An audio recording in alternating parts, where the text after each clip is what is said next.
So another really useful tool for exploratory data analysis is a hypothesis test. Now, hypothesis tests are where most people who take an introductory course in statistics begin.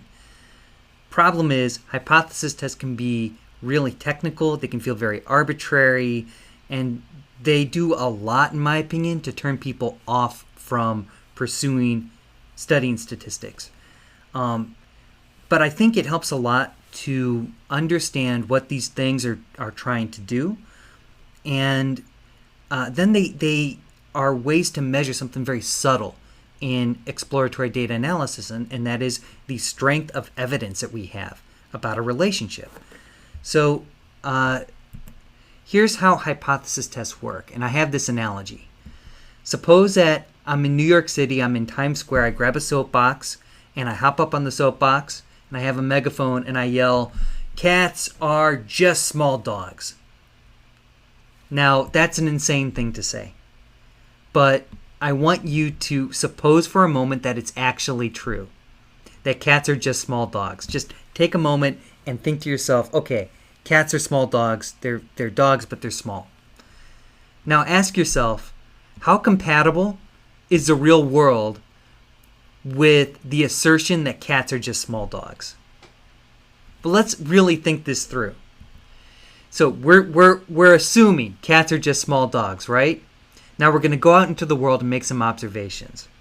The first thing we observe is that cats like to sit on windowsills, and dogs very seldom have the patience to sit on a windowsill. I've never seen a dog sit on a windowsill for more than a couple seconds before they get excited and then chase their tail, and then they hop back on the window.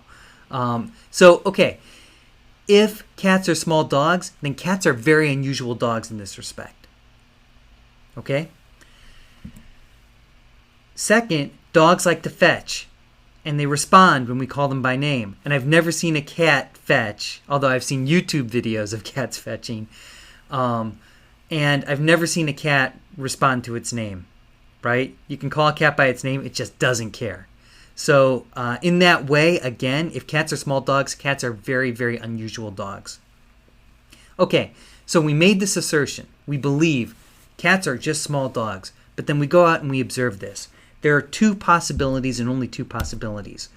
Either cats are randomly the strangest collection of dogs in the world, or our assumption that cats are small dogs was wrong.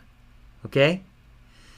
So, we make an assertion, we observe the real world, and then we reassess our assertion. Hypothesis testing follows the exact same logic. First, we make an assumption about the data. Then we look at the data and see how compatible are the data with that assumption. That initial assumption is called a null hypothesis.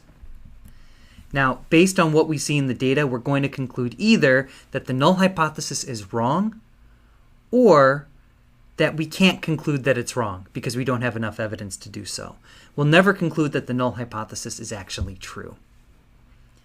Now, hypothesis tests use something called a p-value. A p-value is a probability that a test statistic could be as extreme as it is if we assume that the null hypothesis is true. Now, in hypothesis testing, the null hypothesis is always that there's no relationship between these two features, or these two features have the same mean, or something like that. The test statistic is something that expresses the strength of a relationship or the degree of difference between the two means. So we're going to start by assuming that, say, these two features have the exact same mean. We'll calculate the difference, and then we're going to ask ourselves, okay, wait a minute.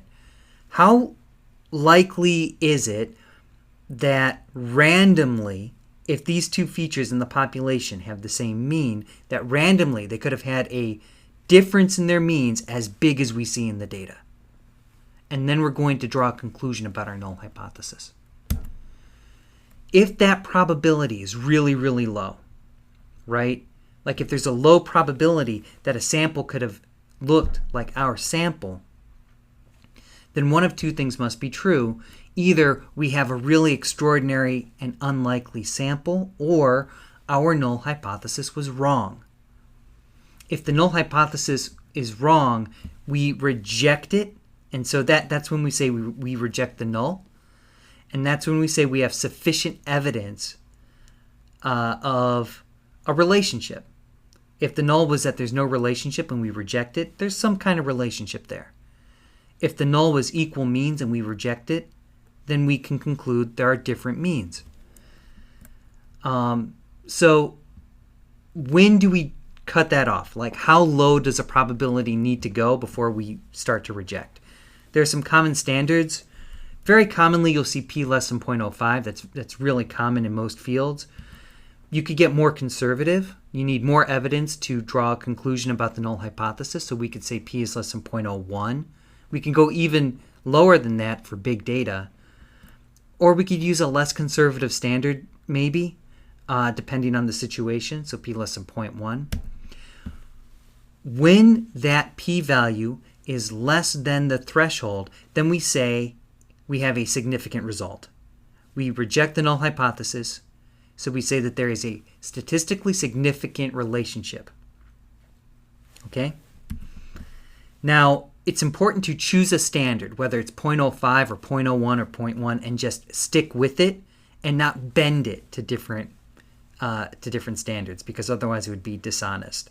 Now, that's just one criticism of p-values. P-values have come under a lot of fire recently. There are a lot of things, and I've included them here in the slides, and I don't want to spend time in this video going over all of them.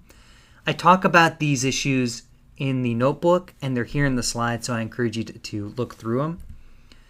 I'll just skip over all these ways that p-values are misinterpreted and go straight to the actual hypothesis testing in Python. Okay? So once we understand what we're trying to do in Python for exploratory data analysis using hypothesis tests, then we can interpret our p-values correctly, not incorrectly. It's so common to interpret a p-value incorrectly.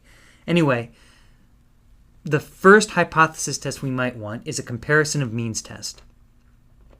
In other words, we're going to take a feature or two features in our data, and we're going to ask, okay, is the mean of this feature equal to something else in the data? So there are three kinds of comparison of means tests. The first is called a one-sample t-test. For a one-sample t-test, we're comparing the mean of a column to some pre-specified value. So in this case, in this example, I'm using the stats.ttest_onesamp function. That comes from the SciPy stats module. I'm comparing the ft_biden feature without missing values, and I'm comparing that to the value of 40. So what I'm asking is, do we have enough evidence to conclude that the average Biden thermometer rating is different than 40?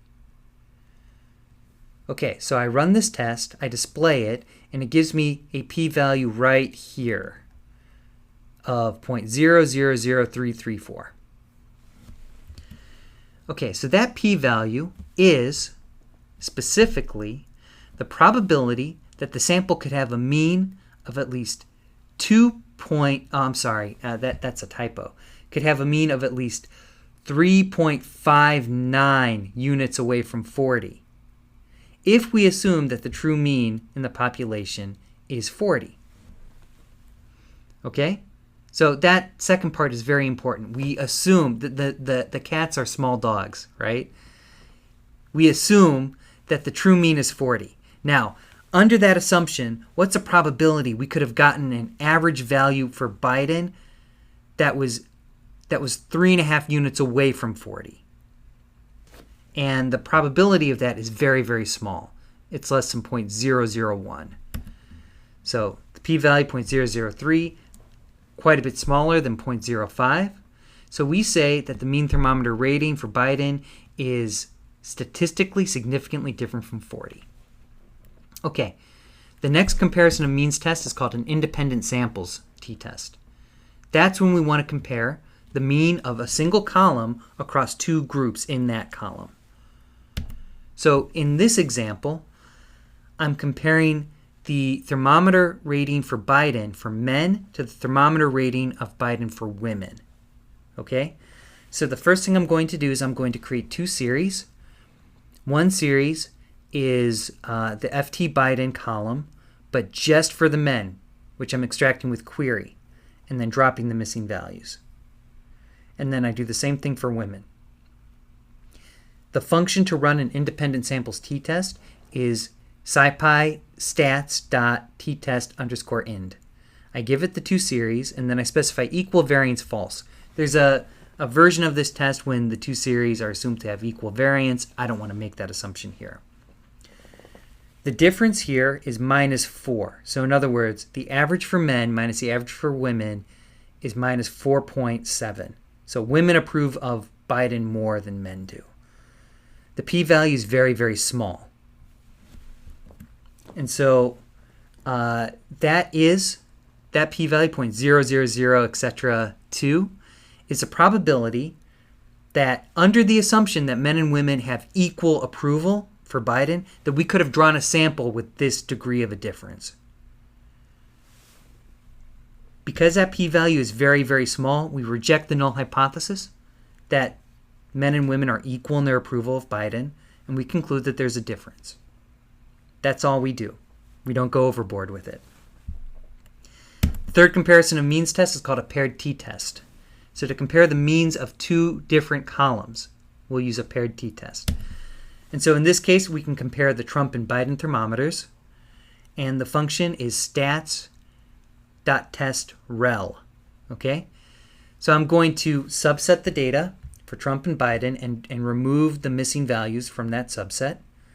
And then I pass them both to t-test_rel. And I have